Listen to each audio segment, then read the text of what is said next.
ತನುವು ನಿನ್ನದು ಮನವು ನಿನ್ನದು, ತನುವು ನಿನ್ನದು ಮನವು ನಿನ್ನದು, ಎನ್ನ ಜೀವನ ಧನವು ನಿನ್ನದು.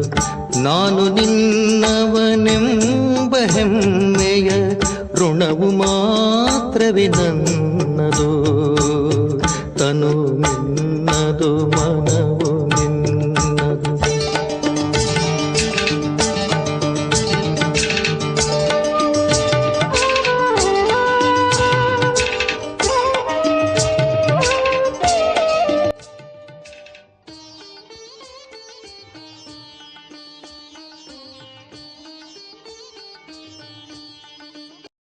ಓಂ ಶಾಂತಿ. ಪ್ರಾತಃ ಮುರಳಿ ಬಾಪ್ದಾದ ಮಧುಬನ. ದಿನಾಂಕ 29/6/2024. ಮಧುರ ಮಕ್ಕಳೇ, ಶರೀರ ಸಹಿತ ಏನೆಲ್ಲವೂ ಕಾಣಿಸುತ್ತದೆಯೋ ಅದೆಲ್ಲವೂ ವಿನಾಶವಾಗಲಿದೆ. ನೀವು ಆತ್ಮಗಳು ಈಗ ಮನೆಗೆ ಹಿಂತಿರುಗಬೇಕಾಗಿದೆ. ಆದ್ದರಿಂದ ಹಳೆಯ ಪ್ರಪಂಚವನ್ನು ಮರೆತು ಬಿಡಿ. ಓಂ ಶಾಂತಿ. ಶಿವ ಭಗವಾನ್ ವಾಚ. ಈಗ ಆತ್ಮೀಯ ಮಕ್ಕಳು ಏನು ಮಾಡುತ್ತಿದ್ದೀರಿ? ಒಬ್ಬ ಈಶ್ವರನ ನೆನಪಿನಲ್ಲಿ ಕುಳಿತಿದ್ದೀರಿ. ಇದು ಪವಿತ್ರವಾದ ನೆನಪಾಗಿದೆ. ಇನ್ನೊಂದು ಅನೇಕ ದೇವತೆಗಳ ನೆನಪು. ಅನೇಕ ದೇವತೆಗಳ ನೆನಪು ಮತ್ತು ಒಬ್ಬ ಈಶ್ವರನ ನೆನಪು. ಭಕ್ತಿಯು ಮೊದಲು ಪ್ರಾರಂಭವಾದಾಗ ಎಲ್ಲರೂ ಶಿವನ ಪೂಜೆಯನ್ನೇ ಮಾಡುತ್ತಿದ್ದರು. ಸರ್ವಶ್ರೇಷ್ಠ ಭಗವಂತ ಅವರೇ ಆಗಿದ್ದಾರೆ. ಅವರು ತಂದೆಯೂ ಆಗಿದ್ದಾರೆ, ಶಿಕ್ಷಕನೂ ಆಗಿದ್ದಾರೆ. ಓದಿಸುತ್ತಾರೆ. ಏನನ್ನು ಓದಿಸುತ್ತಾರೆ? ಮನುಷ್ಯರನ್ನು ದೇವತೆಗಳನ್ನಾಗಿ ಮಾಡುತ್ತಾರೆ. ದೇವತೆಗಳಿಂದ ಮನುಷ್ಯರಾಗಲು ನೀವು ಮಕ್ಕಳಿಗೆ 84 ಜನ್ಮಗಳು ಬೇಕಾಯಿತು ಮತ್ತು ಮನುಷ್ಯರಿಂದ ದೇವತೆಗಳಾಗಲು 1 ಸೆಕೆಂಡು ಸಾಕು. ಇದಂತೂ ಮಕ್ಕಳಿಗೆ ತಿಳಿದಿದೆ. ನಾವು ತಂದೆಯ ನೆನಪಿನಲ್ಲಿ ಕುಳಿತಿದ್ದೇವೆ. ಅವರು ನಮ್ಮ ಶಿಕ್ಷಕರೂ ಆಗಿದ್ದಾರೆ, ಸದ್ಗುರುವೂ ಆಗಿದ್ದಾರೆ. ಒಬ್ಬ ತಂದೆಯ ನೆನಪಿನಲ್ಲಿರುವುದೇ ಯೋಗ. ಈ ಯೋಗವನ್ನು ತಂದೆಯೇ ಕಲಿಸುತ್ತಾರೆ ಮತ್ತು ಸ್ವತಃ ತಿಳಿಸುತ್ತಾರೆ. ಹೇ ಆತ್ಮಗಳೇ, ಹೇ ಮಕ್ಕಳೇ, ದೇಹದ ಎಲ್ಲ ಸಂಬಂಧಗಳನ್ನು ಬಿಡಿ. ಈಗ ಹಿಂತಿರುಗಿ ಹೋಗಬೇಕಾಗಿದೆ. ಈಗ ಈ ಹಳೆಯ ಪ್ರಪಂಚವು ಬದಲಾಗುತ್ತಿದೆ ಮತ್ತು ಈಗ ಇಲ್ಲಿ ಇರುವಂತಿಲ್ಲ. ಹಳೆಯ ಪ್ರಪಂಚದ ವಿನಾಶಕ್ಕಾಗಿಯೇ ಈ ಅಣ್ವಸ್ತ್ರಗಳನ್ನು ಮಾಡಿದ್ದಾರೆ. ಪ್ರಾಕೃತಿಕ ವಿಕೋಪಗಳು ಸಹ ಇದರಲ್ಲಿ ಸಹಯೋಗ ಕೊಡುತ್ತವೆ. ವಿನಾಶವಂತೂ ಅವಶ್ಯವಾಗಿ ಆಗುತ್ತದೆ. ನೀವು ಪುರುಷೋತ್ತಮ ಸಂಗಮಯುಗದಲ್ಲಿದ್ದೀರಿ. ನಾವೀಗ ಹಿಂತಿರುಗುತ್ತಿದ್ದೇವೆ ಎಂದು ಆತ್ಮಕ್ಕೆ ಗೊತ್ತಿದೆ. ಆದ್ದರಿಂದಲೇ ತಂದೆಯೂ ತಿಳಿಸುತ್ತಾರೆ, ಈ ಹಳೆಯ ಪ್ರಪಂಚ, ಈ ಹಳೆಯ ದೇಹವನ್ನು ಮರೆಯಬೇಕಾಗಿದೆ. ದೇಹದ ಸಹಿತ ಈ ಹಳೆಯ ಪ್ರಪಂಚದಲ್ಲಿ ಏನೆಲ್ಲವೂ ಕಾಣಿಸುವುದೋ ಇದೆಲ್ಲವೂ ವಿನಾಶವಾಗುವುದಿದೆ. ಶರೀರವೂ ಸಹ ಸಮಾಪ್ತಿಯಾಗುವುದು. ಈಗ ನಾವು ಆತ್ಮಗಳು ಮನೆಗೆ ಹಿಂತಿರುಗಿ ಹೋಗಬೇಕಾಗಿದೆ. ಹಿಂತಿರುಗಿ ಹೋಗದ ವಿನಃ ಹೊಸ ಪ್ರಪಂಚದಲ್ಲಿ ಬರಲು ಸಾಧ್ಯವಿಲ್ಲ. ಈಗ ನೀವು ಪುರುಷೋತ್ತಮರಾಗುವ ಪುರುಷಾರ್ಥ ಮಾಡುತ್ತಿದ್ದೀರಿ. ಈ ದೇವತೆಗಳು ಪುರುಷೋತ್ತಮರಾಗಿದ್ದಾರೆ. ಎಲ್ಲರಿಗಿಂತ ಶ್ರೇಷ್ಠಾತಿ ಶ್ರೇಷ್ಠ ನಿರಾಕಾರ ತಂದೆಯಾಗಿದ್ದಾರೆ ಮತ್ತು ಮನುಷ್ಯ ಸೃಷ್ಟಿಯಲ್ಲಿ ಬಂದಾಗ ದೇವತೆಗಳು ಶ್ರೇಷ್ಠರಾಗಿರುತ್ತಾರೆ. ಅವರು ಮನುಷ್ಯರೇ, ಆದರೆ ದೈವಿ ಗುಣವುಳ್ಳವರಾಗಿದ್ದಾರೆ. ಮತ್ತೆ ಅವರೇ ಆಸುರಿ ಗುಣವುಳ್ಳವರಾಗುತ್ತಾರೆ. ಈಗ ಮತ್ತೆ ಆಸುರಿ ಗುಣಗಳಿಂದ ದೈವಿ ಗುಣಗಳಲ್ಲಿ ಹೋಗಬೇಕಾಗಿದೆ. ಸತ್ಯುಗದಲ್ಲಿ ಹೋಗಬೇಕಾಗಿದೆ. ಯಾರು? ನೀವು ಮಕ್ಕಳು. ಮಕ್ಕಳು ಓದುತ್ತೀರಿ ಮತ್ತು ಅನ್ಯರಿಗೂ ಓದಿಸುತ್ತೀರಿ. ಕೇವಲ ತಂದೆಯ ಸಂದೇಶವನ್ನೇ ಕೊಡಬೇಕಾಗಿದೆ. ವಿಶ್ವಪಿತ ಶಿವ ತಂದೆಯು ವಿಶ್ವದ ಸತ್ಯುಗದ ಆಸ್ತಿಯನ್ನು ನೀಡಲು ಬಂದಿರುವರು. ಈಗ ಇಲ್ಲಿರುವುದು ಕ್ಷಣಿಕ ಆಸ್ತಿ. ಇದೇನು ಇನ್ನೂ ಸಮಾಪ್ತಿಯಾಗುತ್ತದೆ. ತಂದೆಯು ತಿಳುವಳಿಕೆ ನೀಡಿದ್ದಾರೆ. ಎಲ್ಲ ಮನುಷ್ಯರು ಪಂಚವಿಕಾರಗಳ ರೂಪಿ ರಾವಣನ ಜೈಲಿನಲ್ಲಿದ್ದಾರೆ.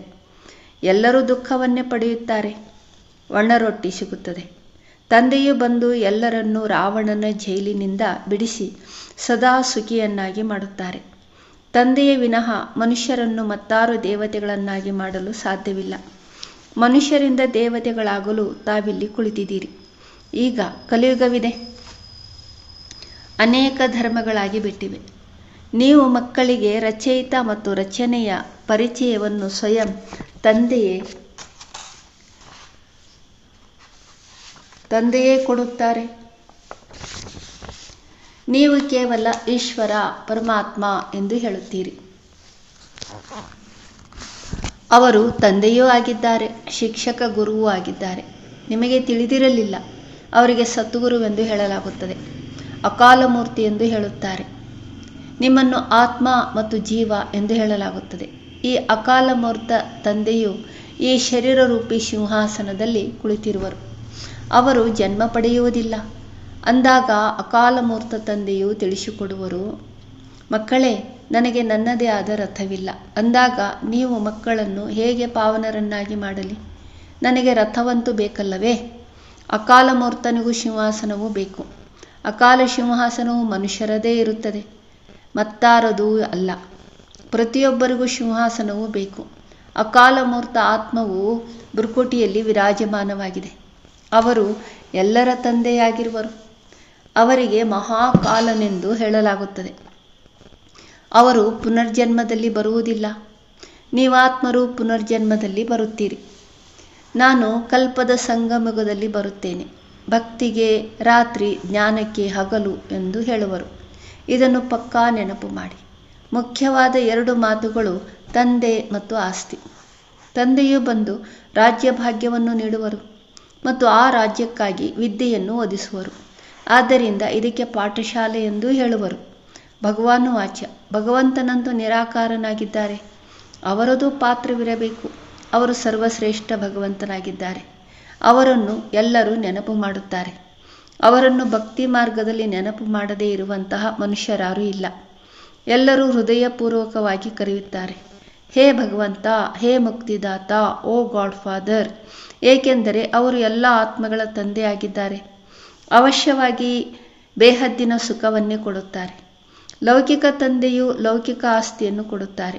ಯಾರಿಗೂ ಗೊತ್ತಿಲ್ಲ. ಈಗ ತಂದೆಯು ಬಂದಿದ್ದಾರೆ, ತಿಳಿಸುತ್ತಾರೆ, ಮಕ್ಕಳೇ, ಮತ್ತೆಲ್ಲ ಸಂಘಗಳನ್ನು ಬಿಟ್ಟು ಒಬ್ಬ ತಂದೆಯಾದ ನನ್ನನ್ನು ನೆನಪು ಮಾಡಿ. ಮತ್ತು ಇದನ್ನು ತಂದೆಯು ತಿಳಿಸಿದ್ದಾರೆ, ನೀವು ದೇವಿ ದೇವತೆಗಳು ಹೊಸ ಪ್ರಪಂಚದಲ್ಲಿರುತ್ತೀರಿ. ಅಲ್ಲಂತೂ ಅಪಾರ ಸುಖವಿರುತ್ತದೆ. ಆ ಸುಖದ ಅಂತ್ಯವನ್ನು ತಿಳಿಯಲಾಗದು. ಹೊಸ ಮನೆಯಲ್ಲಿ ಸದಾ ಸುಖವಿರುತ್ತದೆ, ಹಳೆಯದರಲ್ಲಿ ದುಃಖವಿರುತ್ತದೆ.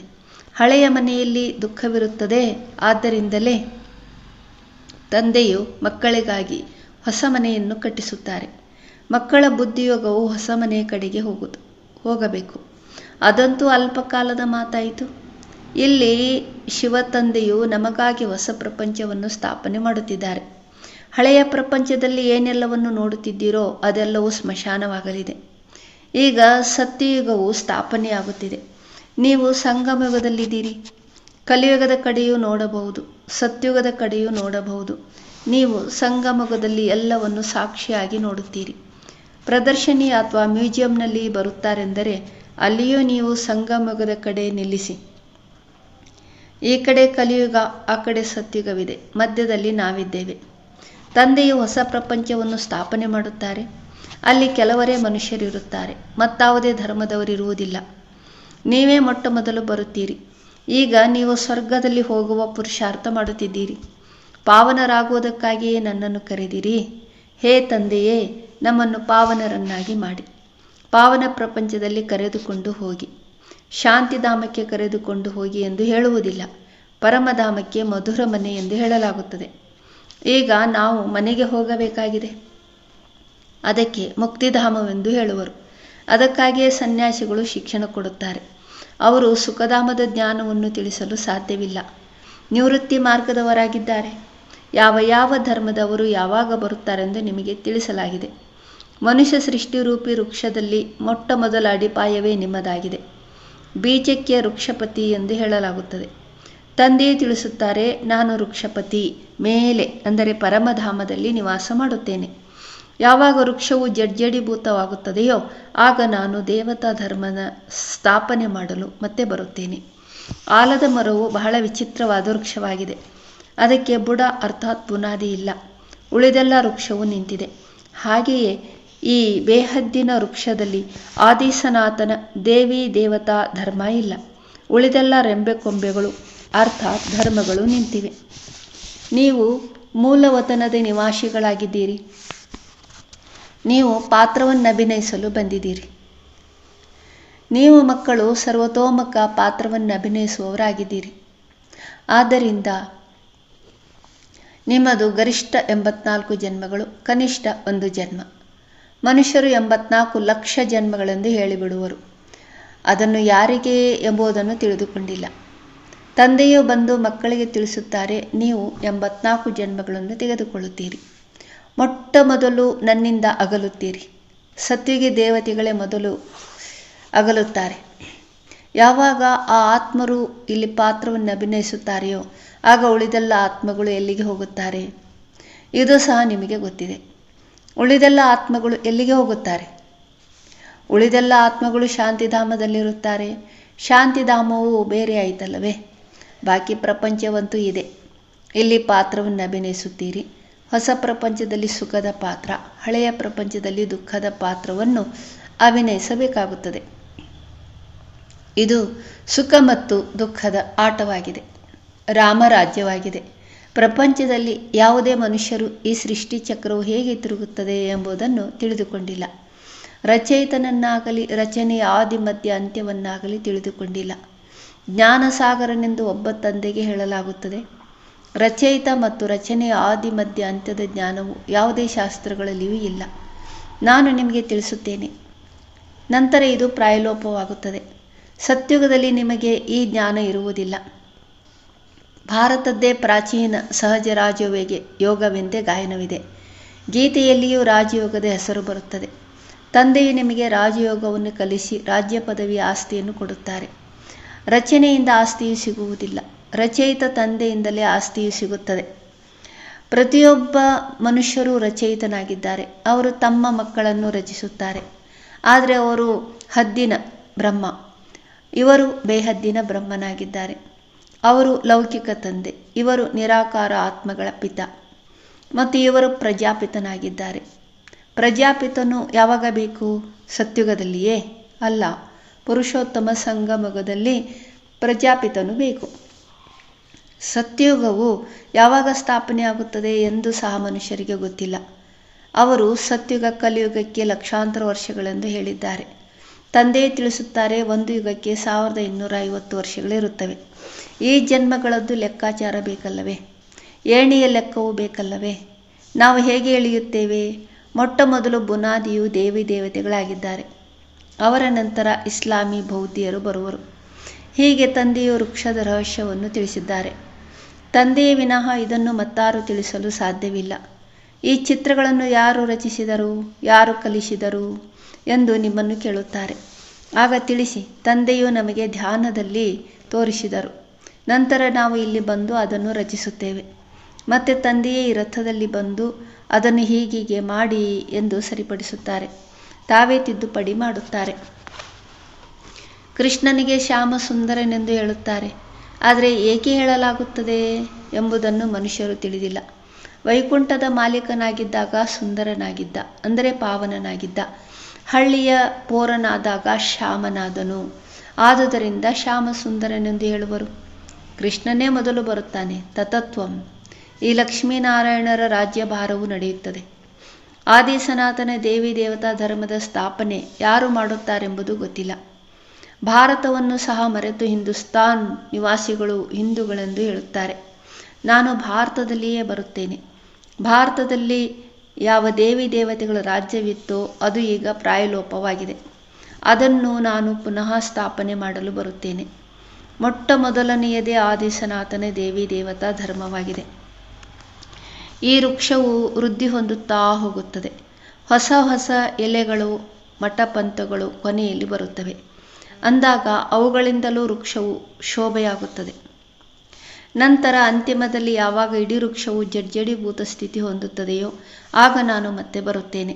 ಯದಾ ಯದಾ ಹಿ ಧರ್ಮಸ್ಯ ಗ್ಲಾನಿರ್ಭವತಿ ಭಾರತ. ಆತ್ಮವು ತನ್ನನ್ನು ತಿಳಿದುಕೊಂಡಿಲ್ಲ. ತಂದೆಯನ್ನು ತಿಳಿದುಕೊಂಡಿಲ್ಲ. ತಮಗೂ ನಿಂದನೆ ಮಾಡಿಸುತ್ತಾರೆ.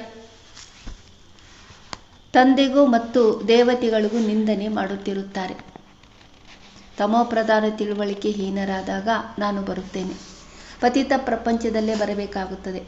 ನೀವು ಮನುಷ್ಯರಿಗೆ ಜೀವದಾನ ಮಾಡುವಿರಿ, ಅಂದರೆ ಮನುಷ್ಯರಿಂದ ದೇವತೆಗಳನ್ನಾಗಿ ಮಾಡುವಿರಿ. ಎಲ್ಲ ದುಃಖಗಳಿಂದ ಅರ್ಧಕಲ್ಪಕ್ಕಾಗಿ ದೂರ ಮಾಡುತ್ತೀರಿ. ವಂದೇ ಮಾತರಂ ಎಂದು ಗಾಯನವೂ ಇದೆಯಲ್ಲವೇ?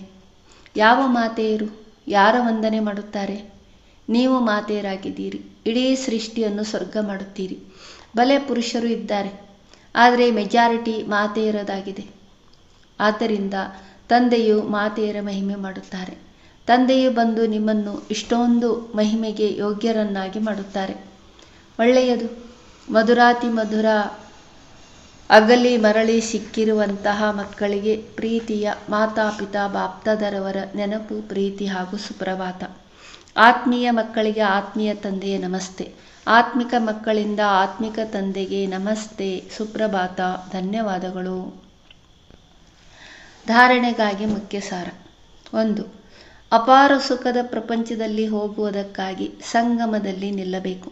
ಸಾಕ್ಷಿಯಾಗಿ ಎಲ್ಲವನ್ನು ನೋಡುತ್ತಾ ಬುದ್ಧಿಯೋಗವನ್ನು ಹೊಸ ಪ್ರಪಂಚದಲ್ಲಿಡಬೇಕು. ಬುದ್ಧಿಯಲ್ಲಿರಲಿ, ಈಗ ನಾವು ಹಿಂತಿರುಗಿ ಮನೆಗೆ ಹೋಗುತ್ತಿದ್ದೇವೆ. 2. ಎಲ್ಲರಿಗೆ ಜೀವದಾನ ನೀಡಬೇಕು. ಮನುಷ್ಯರಿಂದ ದೇವತೆಗಳನ್ನಾಗಿ ಮಾಡುವ ಸೇವೆ ಮಾಡಬೇಕಾಗಿದೆ. ಬೇಹದ್ದಿನ ತಂದೆಯಿಂದ ಓದಿ ಅನ್ಯರಿಗೂ ಓದಿಸಬೇಕಾಗಿದೆ. ದೈವಿ ಗುಣಗಳನ್ನು ಧಾರಣೆ ಮಾಡಿ ಮತ್ತು ಮಾಡಿಸಬೇಕು. ವರದಾನ: ಸದಾ ಶ್ರೇಷ್ಠ ಸಮಯಕ್ಕನುಸಾರವಾಗಿ ಶ್ರೇಷ್ಠ ಕರ್ಮವನ್ನು ಮಾಡುತ್ತಾ ವಾಹನ ಗೀತೆಯನ್ನು ಹಾಡುವಂತಹ ಭಾಗ್ಯವಂತ ಆತ್ಮಭವ. ಈ ಶ್ರೇಷ್ಠ ಸಮಯದಲ್ಲಿ ಸದಾ ಶ್ರೇಷ್ಠ ಕರ್ಮವನ್ನು ಮಾಡುತ್ತಾ ವಾಹನ ಗೀತೆಯನ್ನು ಮನಸ್ಸಿನಿಂದ ಹಾಡುತ್ತೀರಿ. ನನ್ನ ಶ್ರೇಷ್ಠ ಕರ್ಮವೇ ಅಥವಾ ಶ್ರೇಷ್ಠ ಕರ್ಮವನ್ನು ಕಲಿಸುವಂತಹ ತಂದೆಯೇ ಅಂದಾಗ ಸದಾ ವಾಹನ ಗೀತೆಯನ್ನು ಹಾಡಿರಿ ಎಂದೂ ಸಹ ತಪ್ಪಾಗಿಯೂ ದುಃಖದ ದೃಶ್ಯವನ್ನು ನೋಡುತ್ತಿದ್ದರೂ ಅಯ್ಯೋ ಎನ್ನುವ ಶಬ್ದವು ಬರಬಾರದು. ಡ್ರಾಮಾ ಮತ್ತು ಬಾಬಾ ಯಾವುದು ಸ್ವಪ್ನದಲ್ಲಿಯೂ ಇರಲಿಲ್ಲವೋ ಅದು ಮನೆಯಲ್ಲಿ ಕುಳಿತಿದ್ದಂತೆಯೇ ಸಿಕ್ಕಿಬಿಟ್ಟಿತು. ಇದೇ ಭಾಗ್ಯದ ನಶೆಯಲ್ಲಿರಿ. ಸುವಾಕ್ಯ: ಮನಸ್ಸು ಬುದ್ಧಿಯನ್ನು ಶಕ್ತಿಶಾಲಿಯನ್ನಾಗಿ ಮಾಡಿಕೊಳ್ಳಿರಿ. ಆಗ ಯಾವುದೇ ಏರುಪೇರಿನಲ್ಲಿಯೂ ಅಚಲ ಅಡೋಲವಾಗಿರುತ್ತೀರಿ. ಮುರಳಿಯಲ್ಲಿನ ಪ್ರಶ್ನೋತ್ತರಗಳು. ನೀವು ಮಕ್ಕಳು ಯಾವ ಶಬ್ದಗಳಲ್ಲಿ ಎಲ್ಲರಿಗೆ ತಂದೆಯ ಸಂದೇಶವನ್ನು ತಿಳಿಸಬಹುದು? ಉತ್ತರ: ಎಲ್ಲರಿಗೆ ತಿಳಿಸಿ. ವಿಶ್ವಪಿತನು ಸತ್ಯುಗದ ಆಸ್ತಿಯನ್ನು ನೀಡಲು ಬಂದಿರುವರು. ಈಗ ಈ ಕ್ಷಣಿಕವಾದ ಆಸ್ತಿಯ ಸಮಯ ಮುಕ್ತಾಯವಾಯಿತು, ಅರ್ಥಾತ್ ಭಕ್ತಿ ಪೂರ್ಣವಾಯಿತು. ಈಗ ರಾವಣ ರಾಜ್ಯವು ಸಮಾಪ್ತಿಯಾಗುತ್ತದೆ. ನಿಮ್ಮನ್ನು ರಾವಣನ ಪಂಚವಿಕಾರಗಳ ಜೈಲಿನಿಂದ ಮುಕ್ತರನ್ನಾಗಿ ಮಾಡಲು ತಂದೆಯು ಬಂದಿದ್ದಾರೆ. ಇದು ಪುರುಷೋತ್ತಮ ಸಂಗಮಯುಗವಾಗಿದೆ. ಇದರಲ್ಲಿ ನೀವು ಪುರುಷಾರ್ಥ ಮಾಡಿ ದೈವಿ ಗುಣವಂತರಾಗಬೇಕು. ಕೇವಲ ಪುರುಷೋತ್ತಮ ಸಂಗಮಯುಗವನ್ನು ಅರಿತರೂ ಸಹ ಸ್ಥಿತಿಯು ಶ್ರೇಷ್ಠವಾಗಿ ಬಿಡುತ್ತದೆ. ಒಳ್ಳೆಯದು. ಓಂ ಶಾಂತಿ.